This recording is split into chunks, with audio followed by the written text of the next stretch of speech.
Aquele foi uma tragédia que aconteceu na vida daquele homem. Quando você olha para o mundo hoje, eu diria para você o seguinte: você não pode ter ideia ou ter um conceito adequado de Deus olhando para o mundo de hoje, olhando para as circunstâncias.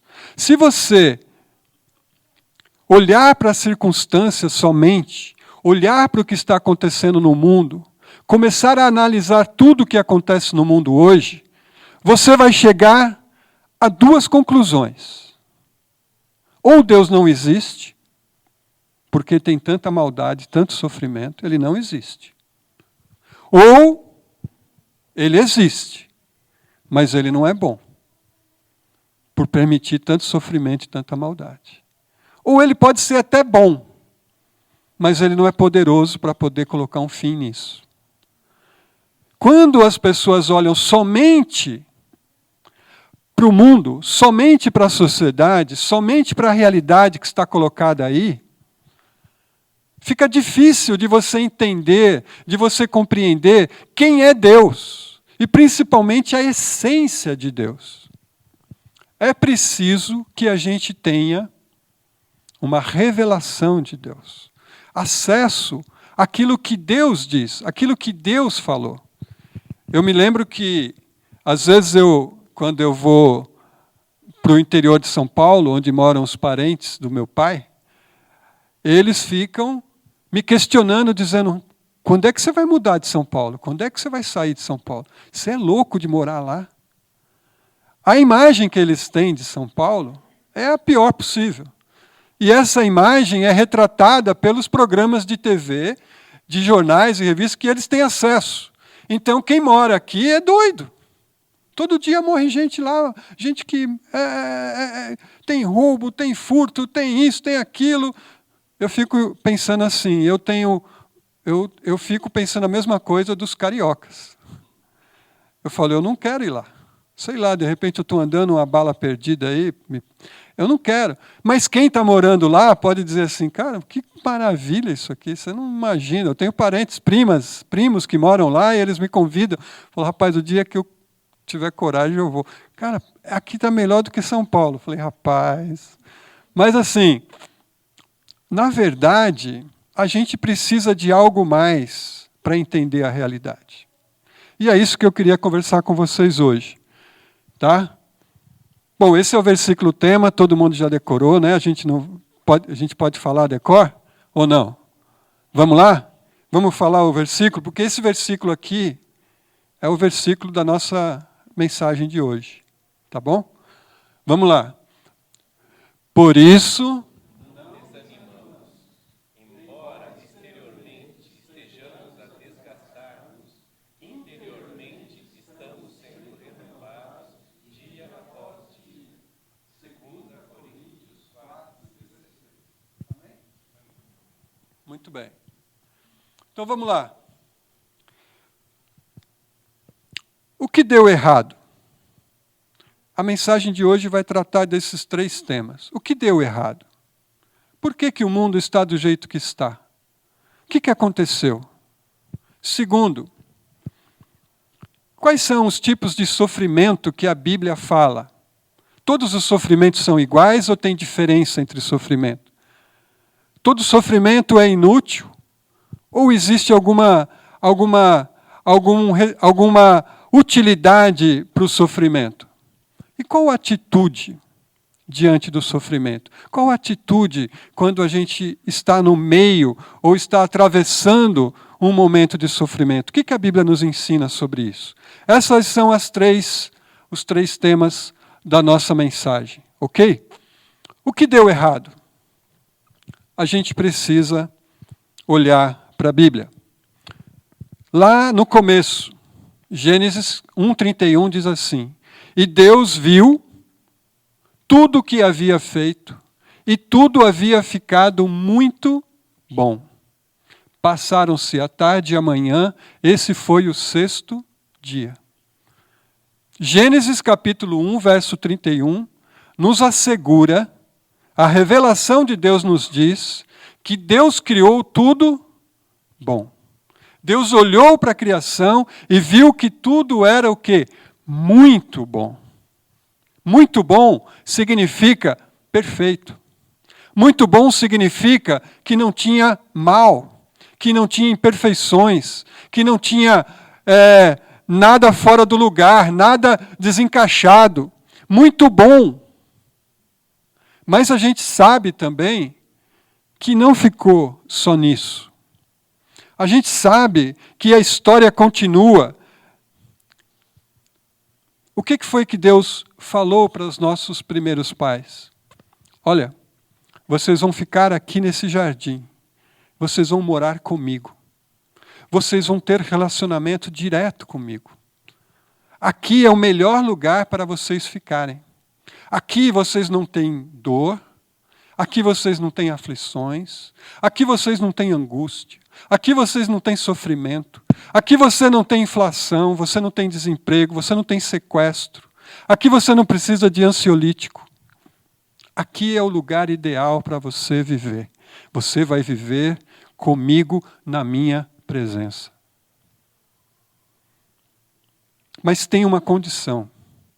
Vocês precisam querer ficar aqui comigo. Vocês precisam querer. Porque Deus é amor e Deus não obriga as pessoas a ficar com Ele. Não existe no amor essa obrigação. Esses dias, alguém, eu acho que foi meu irmão, não sei quem foi, que me mandou um vídeo no WhatsApp. Uma cena ridícula. Uma cena degradante, eu diria. Um casal discutindo na rua. E o homem dizia assim, acabou, acabou. E a mulher pegava uma bolsa e batia nele e dizia, não acabou, eu te amo, eu vou ficar com você vai ficar comigo porque eu te amo. E ele diz, mas acabou, já era, você já morreu para mim. Eu não morri, eu te amo e você vai ficar... Olha, ficou assim um vídeo lá de uns 2 minutos, eu acho. Alguém ficou filmando a cena. E eu fiquei imaginando, essa mulher totalmente desequilibrada, achando que amor é isso. Eu te obrigo a ficar comigo porque eu te amo. Como assim? O amor não faz isso. Então, quando Deus cria o ser humano, quando Ele cria para Ele, para ficar com Ele, para ter prazer nele, para ter relacionamento com Ele. O homem e a mulher se completam em comunhão com Deus. Mas, Deus diz assim, está vendo essa árvore? Vocês têm 10.000 árvores aqui, que vocês podem comer. Mas essa árvore é a árvore do conhecimento do bem e do mal. Dela vocês não podem comer, porque o dia que vocês comerem, vocês vão morrer. O que Deus estava dizendo? Se vocês querem ficar no meu jardim, se vocês querem ficar comigo, terem relacionamento comigo, comunhão comigo, ótimo. Eu criei vocês para isso. Mas vocês precisam querer. E vocês vão demonstrar que vocês querem ficar comigo, me obedecendo. Fazendo aquilo que eu desejo, que é o melhor para vocês. Mas o homem e a mulher comeram do fruto proibido. E imediatamente diz o texto que quando eles comeram do fruto, os olhos deles se abriram. Isso é interessante. Não vai dar tempo da gente falar um pouquinho sobre isso, mas abrir os olhos é ficar nu. É ver que está nu. Mas não é uma nudez de roupa. É uma nudez de inocência. É uma nudez de bondade. É uma nudez de comunhão com Deus. Eles ficaram nus. E aí há uma ruptura. Quebra o relacionamento entre Deus e o homem. Quebra a comunhão entre o Criador e a criatura. Há um rompimento. Por isso a Bíblia chama de pecado. Pecado é morte, é rompimento da comunhão com Deus. Quebra da comunhão de uns para com os outros. No mesmo momento que há esse pecado, quebra-se a comunhão, porque um diz, mas foi a mulher. É ela que deu o fruto e eu comi. E aí começam as desavenças. Há um rompimento nos relacionamentos. Há um rompimento que você vai ver que logo em seguida Caim matou o próprio irmão, Abel, por inveja. Tudo aquilo que é errado brota do pecado. Esse homem e essa mulher vão agora gerar filhos, e esses filhos gerarão filhos que gerarão filhos, que crescerão desunidos, que crescerão competindo, que crescerão em desavenças. E aí o pecado se avoluma no mundo. Mas não é só isso. A queda produz também fratura na comunhão consigo mesmo. O homem e a mulher eram inteiros. Quando o pecado entra, ele se fragmenta. É por isso que você diz assim, eu gostaria tanto de acertar certas áreas da minha vida, mas eu tenho dificuldade. Nessas aqui vai bem, mas nessas aqui eu tenho mais dificuldade. Por quê? Porque nós não somos inteiros, somos fragmentados. Nós somos cindidos. A pessoa passa a não gostar de si mesma, a não se valorizar. A pessoa passa, às vezes, ao contrário, ela, ao invés de se reconhecer como alguém criado à imagem e semelhança de Deus, que tem o seu valor por ser criatura de Deus, ela começa a se comparar com o outro, se comparar com a outra, e começa a ficar mal. Então, o valor do ser humano começa a ficar relativo. Mais que isso, nós estamos fragmentados dentro de nós mesmos, e é por isso que muitas vezes a gente está em conflito com a gente. É por isso que tem tanta terapia. É por isso que tem tanta gente tentando se encontrar e se achar e dizendo assim, eu preciso saber quem eu sou. Ele não sabe. Por que não sabe? Porque o pecado manchou a nossa realidade. E o que mais?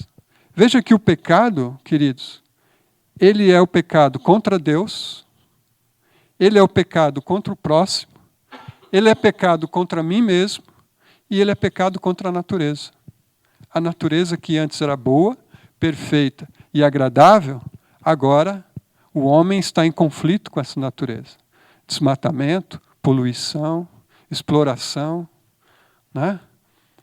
Tudo isso deu errado. Então, quando a gente vai olhar para a queda, esse autor, né, diz assim, Cornelius Plantinga, a história da queda diz-nos que o pecado corrompe. O pecado corrompe. Separa o que Deus uniu e une o que Deus separou. O pecado inverte as coisas. Aquilo que era para estar longe da gente, porque Deus não queria que fosse perto, aquilo que Deus não quer que o homem se aproxime, que se una àquilo, aquilo que desagrada a Deus é aquilo que o homem busca. E aquilo que agrada a Deus, que o homem deveria querer para si, ele não quer, ele se afasta. Então o pecado inverte.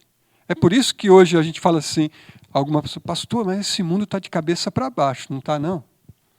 Pastor, o negócio está ficando doido. Tem coisa que agora parece que o certo virou errado, o errado virou certo, a verdade agora é mentira, a mentira é verdade, o que antes era agora não é. Como é que é isso? Por causa do pecado. O pecado. Por isso que a Bíblia diz, né? O que foi que deu errado? O que foi que deu errado é que o homem escolheu romper com Deus. Olha aí como é que era na criação.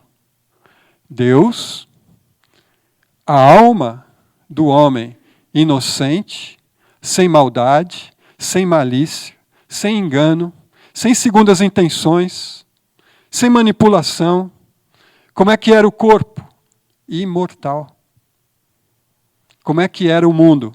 Feliz. Deus criou tudo bom e tudo era felicidade. Sabe o que a gente está buscando hoje, quando se fala do paraíso perdido? É isso aqui, ó.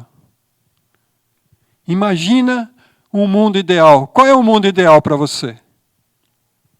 Qual é o seu mundo ideal se você pudesse descrever, se você pudesse dizer, olha, sabe o que eu faria? Eu mudaria tudo. O que você mudaria? Você mudaria para ser igual ao que Deus criou, porque é isso que a gente quer. É para isso que a gente foi criado. Mas veio o quê? Veio a queda, a desobediência. O homem achando que era dono de si mesmo, dono do seu mundo, dono da sua vontade e da sua vida. Eu vou viver longe de Deus, porque vai ser melhor para mim. E aí o que aconteceu? Rompeu o relacionamento com Deus. E aí a alma é pecadora. E aí o corpo morre. E a sociedade e o mundo vive cheio de sofrimento. É por isso que a Bíblia vai dizer que para cá tem mais uma fase. Né? Quando a gente estuda o fim, quando a gente estuda escatologia, aí tem uma outra fase aqui, que volta a ser aquilo. Novo céu, nova terra, o mal foi eliminado, nós estamos vivendo com Cristo, com Deus, a igreja com Ele, para sempre. De que forma? Inocência, imortalidade e felicidade. Apocalipse é a restauração da queda em Gênesis. É isso que a Bíblia ensina. Então, meus queridos, o que deu errado? Deu o pecado. Não tem ninguém no mundo que seja bom o suficiente para dizer, eu nunca pequei, eu nunca errei, eu nunca ofendi ninguém, eu nunca machuquei ninguém, eu nunca agredi, eu nunca agi contra os princípios de Deus, contra os mandamentos de Cristo. Não tem ninguém. Eu me lembro de uma ilustração, de uma historinha de um homem, que eu acho que eu contei aqui da outra vez, né? O homem que achou um gênio, uma lâmpada mágica, e disse, o gênio diz, olha, você tem um pedido para fazer, qual o seu pedido? E ele disse, eu quero que todos os desejos do meu coração se realizem. Quando eu tiver um desejo, esse desejo se realize. E o gênio diz, rapaz, isso que você está pedindo é muito perigoso, mas eu vou te conceder. E aí diz que ele saiu, olhou para a casa do inimigo, uma mansão que o inimigo tinha, a mansão começou a desmoronar tudo e cair. E aí ele correu para chegar mais perto da mansão, tropeçou numa criança, praguejou, a criança morreu. Aí ele voltou correndo para o gênio e disse, para. Eu não quero que todos os desejos do meu coração sejam concretizados. Porque se Deus realizar todos os desejos do nosso coração, como é que seria esse mundo? Aquela pessoa que pisou no seu pé. Tomara que esse pé fique torto. Pronto. Tomara que esse homem que está com esse carro agora que me deu uma fechada, que esse motociclista não, né? É motoqueiro que dá fechada, motociclista não dá. Que esse fulano, que essa fulana, que ciclano, isso ia ser um caos. Então, nós não temos um coração puro, por isso nós precisamos de Cristo. Agora, do que a Bíblia fala de sofrimento? Quais são os tipos de sofrimento que você encontra na Bíblia? Eu queria falar com vocês rapidamente sobre isso. Um dos sofrimentos que a Bíblia diz que a gente passa é porque a gente faz mau uso do nosso livre-arbítrio. A gente escolhe errado. Como disse o Satoshi aqui, né, quando perguntaram para os executivos, para as pessoas, o que você faria diferente? Ou seja, que decisão você tomaria diferente na sua vida? Eu fico às vezes impressionado com pessoas que, quando dão uma entrevista, diz assim, o entrevistador diz assim, um joguinho rápido agora, vai, vamos lá. Arrependimento? Nenhum. Uau! Como pode uma pessoa dizer, não me arrependo de nada que eu fiz na vida? Eu tenho arrependimentos. Eu tenho. Mas esses arrependimentos não vão me deixar em depressão. Mas o problema é o uso do mau arbítrio, do livre-arbítrio. Olha lá, Provérbios 1, 29 e 31. Visto que desprezaram o conhecimento e recusaram o temor do Senhor, não quiseram aceitar o meu conselho e fizeram pouco caso da minha advertência, comerão do fruto da sua conduta e se fartarão de suas próprias maquinações. Bem claro isso, não é? Quem é que está falando aqui? A sabedoria. A sabedoria que representa Deus, a sabedoria de Deus, estou dizendo assim, vocês não me ouviram, vocês não aceitaram os meus conselhos, vocês se recusaram a me aceitar. Olha, fizeram o quê? Pouco caso. O que é fazer pouco caso? Sabe quando alguém está falando com você, você está falando com alguém e a pessoa está... Sabe? Vai, fala aí, vai. Deixa eu falar. Pouco caso. E Deus está dizendo o quê? Porque fizeram pouco caso, vocês vão comer o quê? Do fruto da conduta e das maquinações. O que a gente está vendo no nosso mundo hoje, irmãos? Hoje, quando eu olho para o Brasil, eu digo, Deus, não era para ser assim. Não era. Não é a vontade de Deus isso. Quando eu olho para a Cracolândia, eu digo, Deus, não era para ser assim. Quando eu vejo pessoas sendo violentadas, vitimizadas, exploradas, não era para ser assim. A culpa não é de Deus. É o livre-arbítrio. Qual outro tipo de sofrimento? Às vezes, irmãos, nós sofremos por causa das nossas escolhas. Escolhas erradas. Que Deus nos ajude a escolhermos certos. Mas também tem um sofrimento que é o sofrimento próprio da vida de fé, do chamado. Olha só o que diz Atos 5:41. Os apóstolos saíram do sinédrio, alegres por terem sido considerados dignos de serem humilhados por causa do nome de Cristo. Essa é uma mensagem que você não vai escutar em certas igrejas hoje. Porque certas igrejas dizem assim, você é mais que vencedor, você é isso, você é aquilo, você não vai sofrer. Mas o próprio chamado de Cristo já é um chamado que embute certo sofrimento. Você já passou por constrangimentos porque você é um cristão? Você já sofreu preconceito? Você já foi caluniado, difamado, você já foi mal compreendido, insultado, justamente porque você é um crente? É isso. Esses homens sabiam o que era sofrimento. Olha o que diz a carta de Apocalipse, no capítulo 2, verso 3, escrevendo à igreja de Éfeso. Você, falando da igreja, tem perseverado e suportado sofrimentos por causa do meu nome, e não tem desfalecido. Há um sofrimento. Qual é o sofrimento? Só porque eu carrego comigo o nome de Cristo. Olha, uma professora que diz assim, pastor, na minha sala de aula, na minha escola, na escola onde eu dou aula, eu sou obrigada a ensinar uma matéria que eu não acredito, que é o evolucionismo. Eu sou obrigado. Então eu conversei e disse, olha, será que eu poderia também, para as pessoas que quiserem, oferecer um outro lado?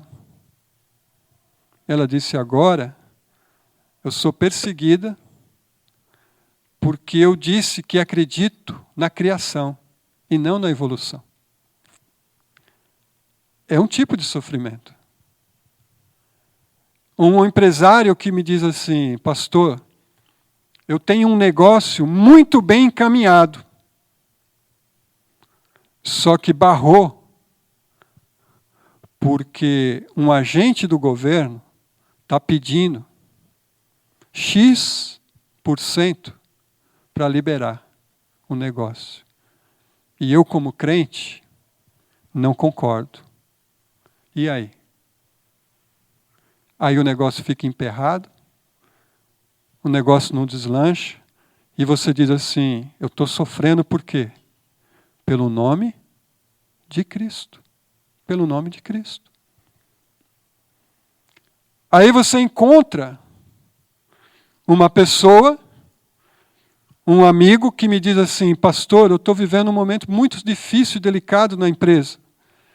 Porque lá, no meu departamento, o pessoal faz orçamentos errados, fazem planejamentos de compras e coisas erradas, eles acrescentam coisas para levar o deles por fora. E agora eu comecei a trabalhar nesse departamento e eu já disse que eu não faço isso. E eles me disseram, se você não fizer, você vai desmascarar a gente. E por causa de você é capaz de todo mundo aqui perder o emprego. Como é que você lida com isso? Isso é sofrer por causa da fé e do amor a Cristo. É sofrimento. Pessoas que hoje poderiam dizer assim, você começa a lidar com certas áreas da sociedade, com certas situações que você tem dificuldade. Chamado, o sofrimento também pode ser um chamado para o quê? Para o arrependimento. Concorda? Às vezes a gente fala assim, quem não vem pelo amor, vem pela dor. E muitas vezes isso é verdadeiro.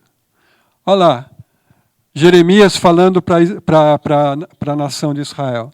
Quando o Senhor não pôde mais suportar as impiedades e as práticas repugnantes de vocês, a terra de vocês ficou devastada e desolada, e tornou-se objeto de maldição e desabitada, como se vê no dia de hoje. Um dos fatores de sofrimento é Deus querendo chamar a atenção e dizendo, olha, não vai por aí, não vai. Esse caminho vai te afastar, esse caminho vai trazer juízo, esse caminho você tem que sair daí. E a pessoa não sai, não volta, então ela começa a ter uma situação em que Deus está cobrando um posicionamento. E aí a gente tem também o que a Bíblia chama de disciplina do amor para a cura. Deuteronômios 8:5 diz assim, saibam, pois, em seu coração, que assim como um homem disciplina o seu filho, da mesma forma o Senhor, o seu Deus, os disciplina. Então, irmãos,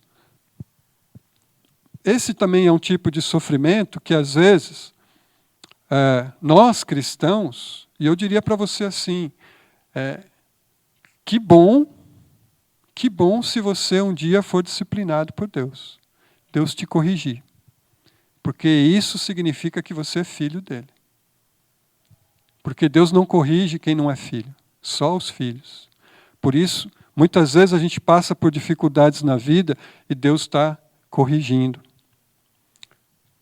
Tá bom, pastor, a gente sabe que o que deu errado foi o pecado, que o pecado entrou no mundo, o pecado quebrou a nossa comunhão com Deus, quebrou a nossa comunhão com o próximo, quebrou a nossa comunhão conosco mesmo, quebrou a nossa comunhão com a natureza. A gente sabe que há vários tipos de sofrimento, a gente pode sofrer porque a gente está vivendo errado, decidindo errado, fazendo escolhas erradas, a gente não está cuidando da saúde como devia cuidar, a gente não está cuidando da alimentação como devia cuidar, a gente não está vivendo como devia viver. Isso pode ser motivo de sofrimento. Motivo de sofrimento pode ser porque eu sou crente. E olha, isso também eu já vi gente dizendo assim, sabe aquela pessoa, uma vez veio me procurar uma pessoa, pastor, lá no meu trabalho, o diabo se levantou contra mim. Pastor, mas eu vou dizer uma coisa, eu não paro de pregar, eu prego para todo mundo. Eu vou de mesa em mesa, eu vou pregando, eu vou falando. A pessoa foi lá tomar um cafezinho, eu já vou lá, colo nela e falo de Jesus. O outro foi para o banheiro, eu vou lá e falo de Jesus. Se ele estiver no refeitório, eu falo de Jesus. Mas o diabo está com uma raiva de mim, pastor. Eu fiquei olhando e falei, mas será que não é falta de sabedoria, de discernimento? É lógico, lá vem o chato, né? Lá vem aquele crente. Meu Deus, não pode tomar um café que o crente já vem falar que está em pecado, que vai para o inferno. Você vai para o banheiro, já vem o crente falar que, olha, se você não se converter... Ou então aquele crente que dá cheque sem fundo, que não cumpre o que promete, que vive com a vida errada e depois fala, pastor, estou num sofrimento, mas Deus vai me dar a vitória, porque o inimigo é sujo. Que inimigo? Ele mesmo é o inimigo dele. Né? Então, às vezes, a gente está agindo de forma errada e acha que está sofrendo pela fé. Sofrer pela fé, irmão, é quando você permanece íntegro, quando você permanece honesto, fiel, e as pessoas do seu lado vão te desafiar. Ei, agora não vai mais? E agora vai ficar assim? Ah, não acredito que você é desse daí. Isso é um desafio. Bom, como é que a gente pode lidar com o sofrimento? Eu diria o seguinte. Primeiro, se você estiver vivendo um momento na sua vida de sofrimento, de tribulações, de angústia, não desista. Não desista. É isso o que diz o texto de 2 Coríntios 4:16. Por isso não desanimamos. É isso que Paulo está dizendo. Se tem alguém nessa vida que sabia o que era sofrer, era o apóstolo Paulo. Você já pensou? O apóstolo Paulo, depois que ele cai do cavalo e fica cego, ele vai para Damasco, e lá, um homem de Deus chega para ele e diz assim, Deus diz, né, para o profeta, olha, vai até a rua direita e fala com Paulo. Mas ele é um inimigo, ele é um perseguidor da igreja, e Deus disse, não, ele agora é um escolhido. E ele vai levar o meu evangelho para os gentios. E ele vai saber o que é sofrer o evangelho. Ai! No chamado de Paulo, Deus diz isso. Eu chamei Paulo para levar o evangelho e para ele sofrer. E esse homem que viveu isso, que pregou isso e que teve uma vida de desafios tão grandes, esse homem está dizendo para a igreja, não desanimem. Não desanimem. Embora exteriormente estejamos a desgastar-nos, interiormente estamos sendo renovados dia após dia. Meu irmão, minha irmã, hoje, olhando para a situação do Brasil, olhando para as coisas que estão acontecendo ao seu redor hoje, o seu interior está forte, está sendo renovado. O seu coração está animado? Ou você diz assim, pô, não tem mais jeito. Interessante que um pastor chamou a atenção para esse texto da NVI no inglês. No inglês, olha como que é. Se se o meu inglês não estiver ruim, mas ele está dizendo alguma coisa como não perdemos o nosso coração. Eles traduziram, por isso não desanimamos, mas a NVI diz, desanimar é perder o coração. Perder o coração significa que você perdeu tudo. Não tem mais alma, não tem mais vigor, não tem mais ânimo, não tem mais envolvimento, não tem mais nada. Por isso, o grande desafio nosso, quando a gente vive um momento de tribulação, de sofrimento, de decepção, de frustração, de dor, é cuidar do coração, para ele não se perder. Se você perder o coração, você vai embora. E Paulo diz, a gente não desanima, porque as coisas estão difíceis, mas internamente a gente está sendo renovado. E Paulo continua dizendo, pois os nossos sofrimentos leves e momentâneos estão produzindo para nós uma glória eterna que pesa mais do que todos eles. Paulo está olhando para onde? Para o futuro. Mas ele está entendendo que o sofrimento, isso que você está passando hoje, meu irmão, é passageiro. Não é o final. Essa situação difícil, essa tribulação, essa frustração, esse sofrimento, não vai durar a vida toda. Ele é momentâneo. Ainda que seja dolorido, ainda que você diz assim, Deus, até quando, Deus? Mas Deus está dizendo, é momentâneo. E o que Paulo diz? Agora aqui ele pega pesado. Pois os nossos sofrimentos, o quê? Leves? O que é sofrimento leve? Dor de dente? Não é leve. O que é um sofrimento leve? Olha para Paulo e diz assim, Paulo, o que é sofrimento leve? Ele diz, olha, eu já fui chicoteado 40 vezes menos 1, 39. 39 chibatadas. 3 vezes já aconteceu isso. Eu já fui apedrejado e deixado como morto na estrada. Eu já sofri naufrágio, já fiquei nu. Eu já fui criticado, zombado, preso, caluniado. Quando você olha para ele, mas Paulo, isso aí é leve? Fala, é. Porque é momentâneo. E porque está produzindo o quê? Glória. Essa palavra é difícil de traduzir. Glória. Shekinah. Glória é quando o rei abria o castelo, abria a sala dele, do trono, ele queria mostrar a glória dele. Glória é majestade, é fulgor, é brilho, é grandeza. Glória era quando a pessoa entrava na presença do rei, ele sentado lá no trono, com aquela roupa, com aquela coroa, com todo aquele ornamento, com as paredes, com as pérolas, com o trono, tudo de ouro, dourado. Aquilo tudo significava o quê? A glória daquele rei. O que o apóstolo Paulo está dizendo é que o sofrimento que a gente passa vai produzindo um peso de glória. Vai produzindo glória. Então, assim, eu acredito que existem pessoas hoje que estão tendo uma glória muito maior do que a minha. Porque o sofrimento deles é muito maior. O que eles suportam por amor a Cristo, o que eles estão passando por amor a Cristo, o que eles estão vivendo por amor a Cristo, é forte. Chegam até a ser mártires. Então esse produz o quê? Um peso de glória. Quando você chegar lá no céu, você vai ver a glória que você vai ter.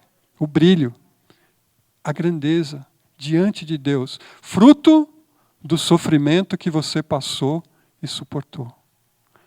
E Paulo continua dizendo, assim, fixamos os olhos, não naquilo que se vê, mas no que não se vê. Pois o que se vê é transitório, mas o que não se vê é eterno. Quando você estiver passando pelo sofrimento, lembre-se que você está vivendo aqui, mas os seus olhos têm que estar no futuro. Tudo, irmãos, tudo que você tem hoje vai acabar. Tudo que eu tenho vai acabar. Tudo. Minha beleza já acabou, já faz um tempinho. Né? Só veio um pouquinho, já está. A nossa saúde, o nosso vigor, os nossos bens, tudo vai acabar, tudo vai passar. Tudo vai ficar para nada. Então, o que Paulo está dizendo é que no momento do sofrimento, não fica olhando muito para cá, olha para lá. E diz assim, eu posso estar perdendo agora, mas eu estou ganhando a vida eterna. A glória que Deus preparou para mim. Fixar os olhos naquilo que não se vê é difícil, porque o mundo é visual e a gente fica grudado, ligado naquilo que a gente está vendo. Como é que você vai se ligar naquilo que você não vê?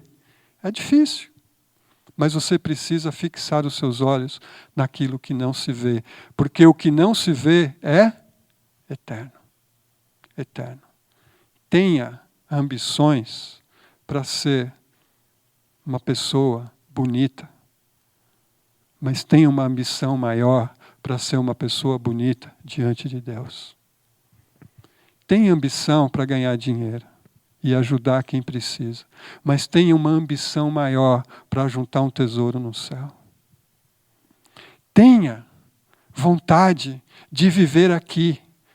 Tenha vontade de usufruir disso que Deus te dá, mas tenha uma vontade maior de estar com Ele para sempre. Esse é o desafio quando a gente passa por sofrimento. E às vezes, meus irmãos, o sofrimento vem para dizer para a gente que a gente não é eterno. Que as coisas que a gente tem não são eternas. Para lembrar para a gente que a gente não está no controle. Quem está no controle é Ele. E eu quero terminar com uma palavra de promessa. Isaías 65, 17. Deus dizendo, pois vejam, criarei novos céus e nova terra. As coisas passadas não serão lembradas, jamais virão à mente. Deus está dizendo, eu vou criar um novo céu e uma nova terra, e vocês vão ter uma nova memória, renovada. 2 Pedro 3,13. Todavia, de acordo com a sua promessa, esperamos novos céus e nova terra, onde habita a justiça. Não tem mais erro, não tem mais maldade, não tem injustiça. Nesse novo céu e nessa nova terra tem justiça. Infelizmente, irmãos, a igreja parou de pregar o novo céu e a nova terra. A gente está muito fixado aqui. A gente só está pensando aqui. A gente se mata. A gente se mata. A agenda da gente fica lotada de coisa para cá, para aqui, para agora. E a gente não está pensando no céu. É por isso que às vezes o crente, quando fica doente, ele fica desesperado. Desesperado. Como assim? Você foi feito para a eternidade, você não foi feito para cá. E termino com Apocalipse. Você já deve conhecer esse texto, Apocalipse 21, verso 1, 3 a 5. Então vi um novo céu e uma nova terra, pois o primeiro céu e a primeira terra tinham passado. O que é primeiro céu e primeira terra? Imagina você que a gente já está vivendo 2000 e poucos anos depois de Cristo. Mas tem aí vários milênios antes de Cristo. Talvez aí 5.000, 8.000 anos antes de Cristo. 10.000 anos, dependendo de quem fala. Mas o fato é, Apocalipse está dizendo assim, sabe a criação, a queda, o dilúvio, Abraão, Isaac, Jacó, as 12 tribos, Israel, Jesus, os apóstolos, a igreja, Alphaville, você aqui, e daqui não sei quantos anos. Sabe tudo isso? É o primeiro capítulo do livro. É a primeira página da história que Deus está construindo. Há ainda um novo céu e uma nova terra. E o mar já não existia. Agora o tabernáculo de Deus está com os homens, com os quais ele viverá. Lembra do tabernáculo? Agora Deus está presente aqui na terra, com os quais ele vive. Eles serão o seu povo. O próprio Deus estará com eles e será o seu Deus. Ele enxugará dos seus olhos toda lágrima. Não haverá mais morte, nem tristeza, nem choro, nem dor, pois a antiga ordem já passou. Aquele que estava sentado no trono disse: estou fazendo novas todas as coisas. Amém? Você acha que as coisas estão piorando? De um certo modo, sim. Mas olhando espiritualmente, Deus está fazendo novo todas as coisas. Quando você estiver vivendo um momento de sofrimento, eu queria encerrar com essas duas práticas. Primeiro, quando você olhar o jornal, a revista, o telejornal, quando você receber aquelas imagens, aquelas cenas difíceis, pensa assim: não era para ser assim. Deus ajuda, porque não era para ser assim. Deus tem um plano melhor. Quando você vê um pai, uma mãe, uma família fragmentada, difícil nos relacionamentos, você pode se aproximar e dizer: não era para ser assim, Deus tem um plano melhor. Quando você vê alguém sucumbindo diante da corrupção, diante da imoralidade, diante da injustiça, você pode se aproximar e dizer: não era para ser assim. Deus tem um plano melhor. E quando você passar pelo sofrimento, pela dor, eu tenho orado dizendo: Deus, quando chegar um momento difícil na minha vida, me ajuda a não perder o ânimo, a fixar os olhos naquilo que é eterno, na promessa de Deus. Eu sei que, em comparação a algumas pessoas, em outros países, em outras regiões do Brasil, eu não sofro quase nada. Se você andar por esse sertão do Brasil, se você andar por essa situação de que crianças morrem cedo porque não tem o básico, não tem água na torneira, não tem uma descarga. Eu vivo bem. Mas, quando eu vejo isso, eu digo: Deus, não era para ser assim. O Senhor tem um plano melhor. Eu estou olhando para a eternidade. Amém?